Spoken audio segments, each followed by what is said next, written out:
가피플 말씀 테마. 젊은이들이 세상 포로로 잡혀가게 되었다. 이상화 시인의 빼앗긴 들에도 봄은 오는가 라는 유명한 시가 있다. 이 시는 일제강점기인 1926년에 발표되었는데 나라를 빼앗기고 온 나라가 암울했던 상황에서 쓰인 시이다.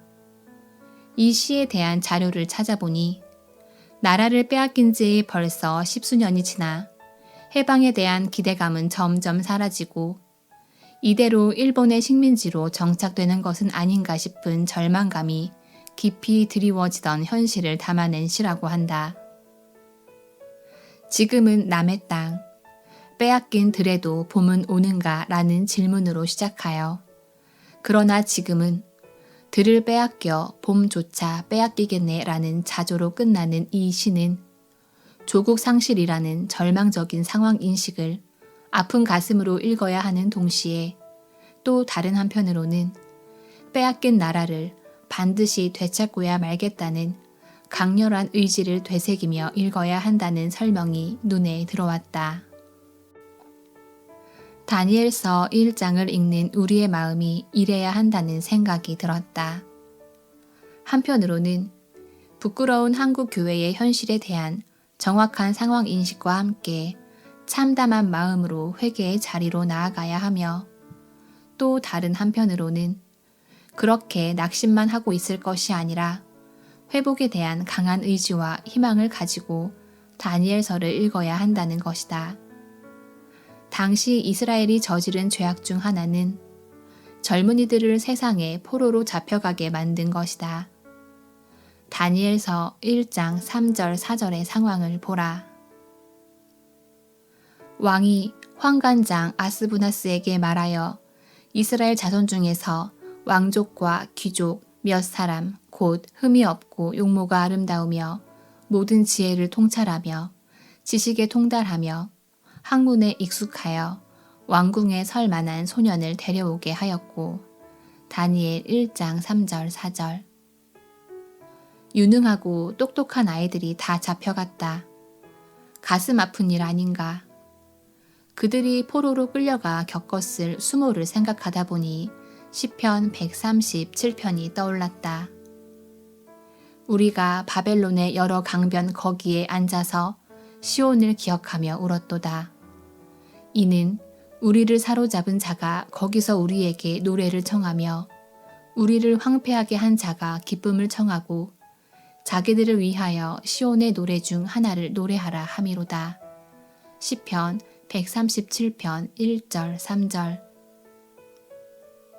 요즘 우리로 치면 예수 잘 믿는 청소년이 술자리에 끌려가 술잔을 기울이는 사람들 틈바구니에서 야, 너 교회에서 배운 노래 한번 불러봐라.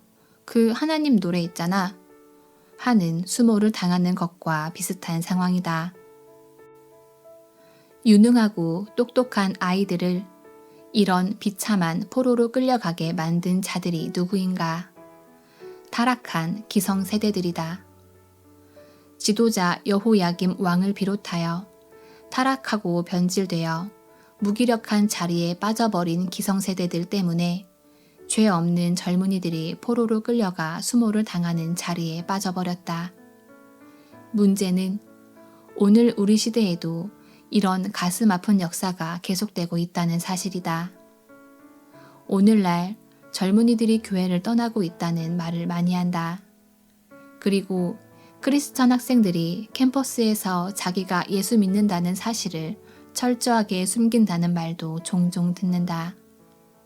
젊은 크리스천들 입장에서 교회 다니는 것이 창피한 세상이 되어버린 것이다. 부끄럽고 가슴 아픈 현실이다. 어쩌다 이렇게 되었나? 누가 교회를 이렇게 부끄러운 공동체로 전락시켜 버렸나? 교회에 다니면서도 예수님을 믿으면서도 세상 가치관에 절어 살아가고 있는 우리 기성세대의 크리스천들 때문 아닌가. 이런 차원에서 우리가 회개의 자리로 나아가야 한다. 여기서 한 가지 살펴봐야 할 것이 있다. 현실적으로 우리 아이들이 내몰리고 있는 영적 바벨론의 특징이 무엇인가? 우선 1등 주의를 꼽을 수 있다.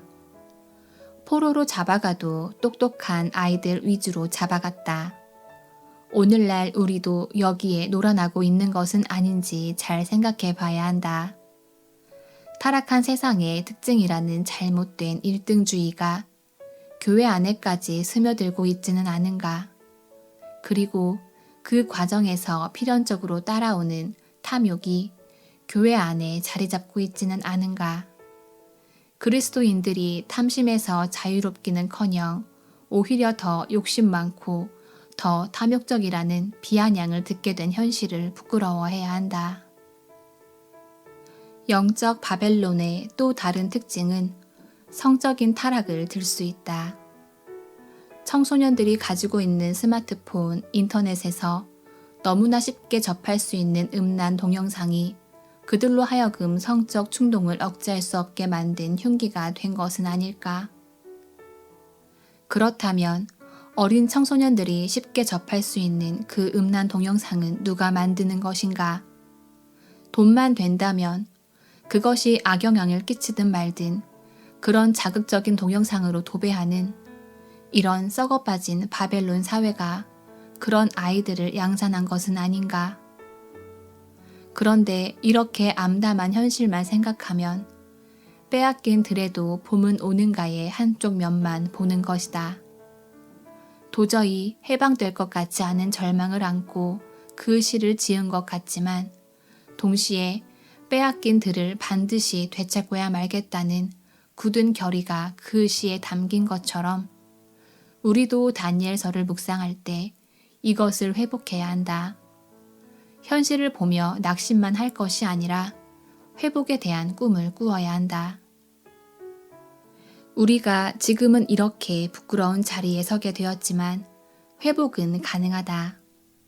하나님 나라가 반드시 회복될 것을 믿는다. 이런 생각을 하다가 불쑥 떠오른 말씀이 있었다. 여호와의 말씀이니라. 너희를 향한 나의 생각을 내가 아나니 평안이요 재앙이 아니니라. 너희에게 미래와 희망을 주는 것이니라.